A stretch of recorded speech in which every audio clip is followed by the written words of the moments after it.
มื้อนั้นน่ะเราตั้งมาชวนน่ะเว้ามื้อน่ะไปชวนเอาอยู่เพื่อนไปนะเป็นไปต่อคุกเราบอกไปต่อไป อ้าวเช็ดคิดว่าเจ้าให้ลูกเจ้ามือนำไหนบ่เราบอกไปต่อคุกว่ามื้ออื่นเขาสิไปนอนไปเด้อลูกเราบอกแต่งนั้นซะพอมานำเอาลูกเจ้าอยู่เฮือนนี่มื้อมื้อเราเอามื้อไหนอืมใครอยู่บ่พรให้ป้าเบิ่งนำเนาะหรือว่ามารับพรบ่เนี่ยถอนแถวป่าพูดตามทางมึงกะว่าวิทย์บ้านคนก่อนอุ้ยบ้านก่อนบักไปหัวใส่คอยแม่เอ้ยคอยบ่ไป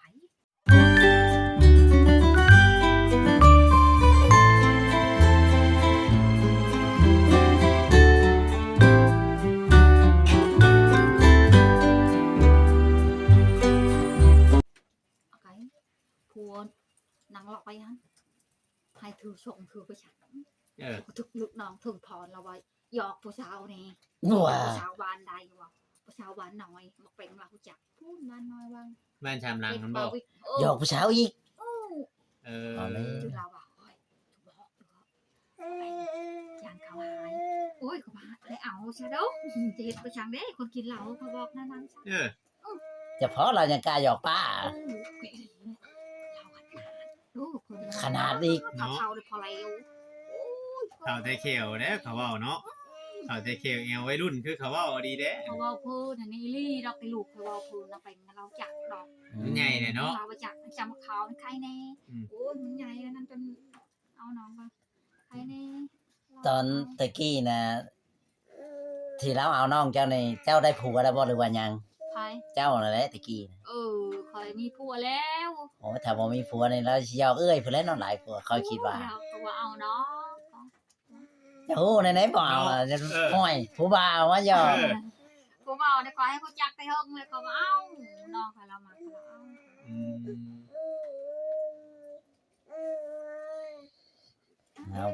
เรามาหยอกแต่หึงเนาะคันว่านั้นห้อย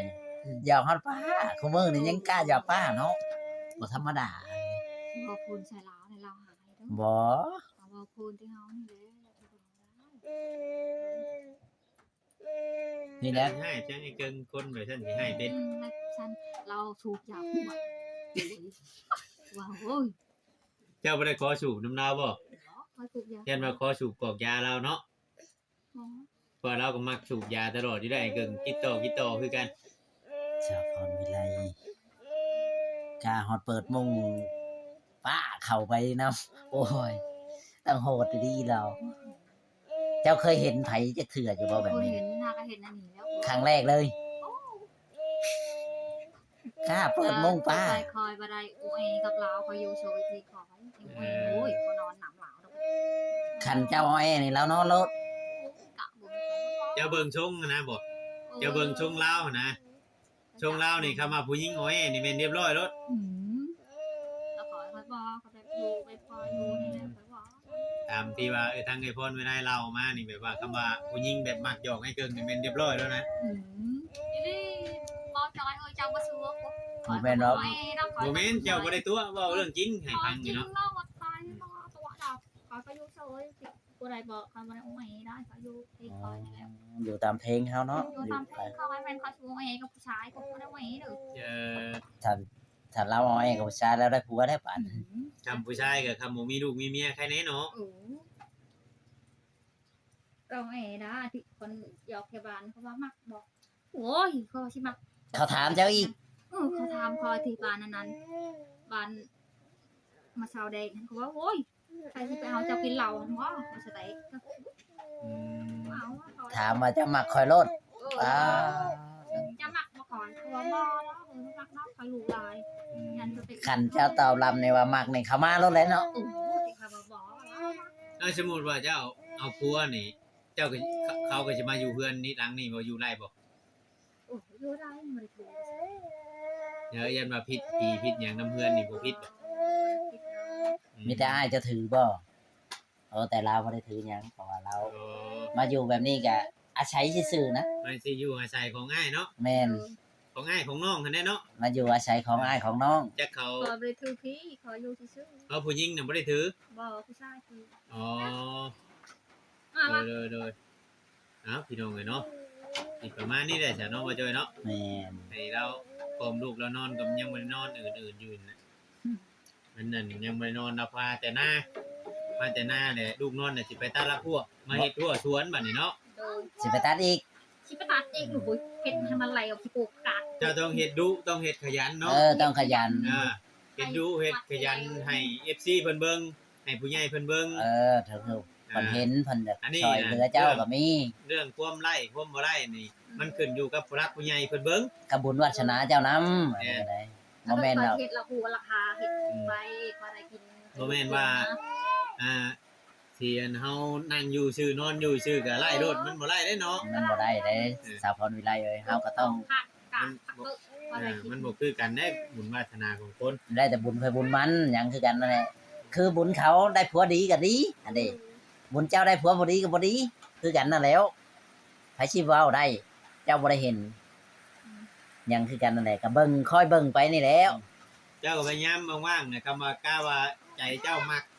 ลูกเจ้าว่าสิไปเอามาก็เจ้าก็ไปเอาให้ผู้นี้ให้พวกอ้ายมันนี่เผาท้าหมอนี่ เจ้า เจ้าได้บ่ต้อง ไปเขาว่าเราไปเอาบ่ให้เรา เจ้าบ่ต้องใช้ผู้อื่นไปเอาเนาะ ลูก เจ้า เจ้า เข้า เด้ มานํเจ้าไปเจ้าก็บอกลูกเจ้าจะดีสิเมื่อบ่นำแม่จังซั่นจังซี่กับเมื่อนำแม่ก็มันจังบ่ได้อันไปหารักกินของคนอื่น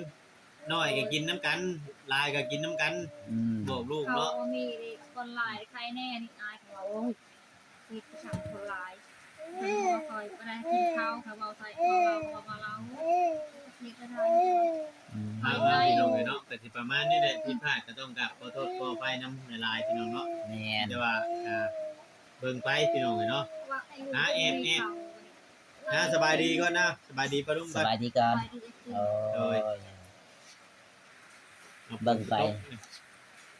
อะไรสาวพรวิไลจะคอยเบิ่งไปจังใดก็ ไปลงคิดอยู่ว่า สู้ๆอะไรเจ้ากับเดี๋ยวคอยก็ไปเดี๋ยวคอยอีกนาทีนึง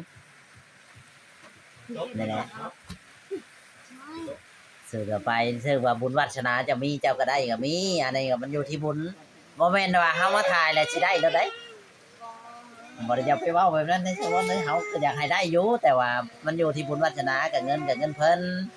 ใครมาถ่ายคือกันเพิ่นก็จะเบิ่งหมดทุกคนนั่นแหละเจ้าก็สู้ไปสักวันหนึงเฮาบุญเฮามีเฮาก็ได้คือลูกเจ้านี่แหละเจ้าก็ไปเอาลองเบิ่งเอามาลองเบิ่งว่าให้อันนั้นลูกเจ้าก็แพงแม่นล่ะว่ะเพิ่นผู้คือว่าอ้ายเจ้าเพิ่นบ่มีลูกเพิ่นก็เว้าได้แม่นแล้วว่าข่อยเว้า ได้คอยในกระปุกใจคนยังไง ก็แม่นแหละลูกเจ้า จอยฉันอ่อนกับอะไรหลับแม่นอันนี้ลูกเจ้าค่อยเข้าใจเจ้าอยู่ดอกอันนี้เข้าใจอยู่ดอกว่าลูกให้กระแพงชั่วดีกับลูกเฮาคือปากปากบัวเราเอาคอยเขาในเขานะเอาคนเขาหันตัวเขาถูกมันทันทุกเราบ่ ยังเรื่อง เราบ่มีลูกบ่มีเต้าได้เรายังคิดบ่ได้เรายังบ่จักนะความคิดยังบ่แบบบ่อันนั้นแบบว่า คนบ่มีลูกนะเว้าอย่างนั้นเชียบอกคนมีลูกน่ะมันน่าสิเข้าใจว่าหัวอกเป็นพ่อเป็นแม่สิเป็นแนวใดอ่ะนะกันเว้าอ้ายเว้าใส่น้องแบบนี้น้องก็สิความรู้สึกก็สิเสียใจแหละอ้ายเว้าแบบนี้อ่ะนะก็เอาเข้าใจข่อยก็เข้าใจเจ้าอยู่ดอกข่อยก็เป็นพ่อคนคือกันข่อยก็ฮู้จักอยู่ดอกสาวพรไม่ได้อยู่แม่นอยู่ดอกว่าเราบ่มีลูกเราก็เว้าได้ผู้เฮาเป็นแม่เด้ฉันสิคิดแนวใดอ้ายเว้าแบบนี้ลูกเฮาแบบชั่วกับลูกเฮาดีกับลูกคนอื่นแม่นล่ะวะแม่นล่ะวะเจ้าว่าเขาเลยอันนี้เราว่าคิดไปช่างคนหลายเราบัดคิดบ่ได้เราบ่จักโอเคเด้อพ่อแม่พี่น้องคลิปนี้ก็ถ้าผิดพลาดประการใดก็ขอโทษขออภัยนำพ่อแม่พี่น้อง FC เนาะนี่เฮือนสาวพรวิไลเพิ่นก็เฮ็ดทั่วเฮ็ดสวนแล้วพี่น้องเนาะเพิ่นก็เริ่มลงมือสิเฮ็ดสวนตัดไม้ตัดตอกมาเฮ็ดหัวไว้ปลูกหัดปลูกนี่ไว้กินปลูกผักปลูกหญ้านี่แหละพี่น้องเนาะพอได้อยู่ได้กินใครกลัวเฮาบ่เฮ็ดหยังพี่น้องเนาะเพิ่นก็ดูมันขยันสู้ต่อไปพี่น้องโอเคพี่น้องคลิปนี้ก็บ่มีหยังหลายถ้าผิดพลาดประการใดก็ขอโทษขออภัยนำเด้อ